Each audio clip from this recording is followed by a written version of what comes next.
Carlo অ্যানচেলত্তিকে পাওয়ার প্রত্যাশায় আগেও একবার আটঘাট বেঁধে নেমেছিলেন ব্রাজিলিয়ান ফুটবল কনফেডারেশন সিবিএফ এর সভাপতি আনগালো রদ্রিগেজ। সেই দফায় সফল হননি। ব্রাজিলের কোচের পদ থেকে দরিবাল জুনিয়রকে ছাঁটাইয়ের পর এবারও অ্যানচেলত্তিকে বলা হচ্ছে দ্য প্রেসিডেন্টস ড্রিম হিসাবে। তবে তাতে রয়েছে যদিও কিন্তু হিসাব। যদিও ব্রাজিল ভক্তদের খুশি করা এক খবর দিল সংবাদমাধ্যম দ্য অ্যাথলেটিক।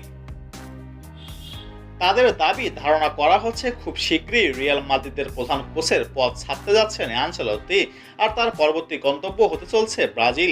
ইতালিয়ান এই কোচের সামনে কিছু অপশনও আছে, যার একটি হচ্ছে মাদ্রিদ নন কোচিংয়ের দায়িত্ব থেকে যাওয়া, কিন্তু তিনি ব্রাজিলের কোচ হিসেবে যোগদানকেই বেছে নেবেন।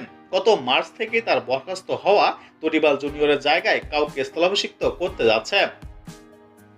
প্রতিবেদনে বলা হয়েছে ৬৫ বছর বয়সী এই কোচের সঙ্গে যদিও ব্রাজিল তাদের উচ্চতর যোগাযোগ চালিয়ে যাচ্ছে, তা সত্ত্বেও আনচেলত্তি প্রকাশ্যে মন্তব্য করেছেন তিনি কেবল তখনই মাদ্রিদ ছেড়ে যাবেন যখন ক্লাবের বোর্ড তার সঙ্গে বিচ্ছেদের সিদ্ধান্ত নেবে।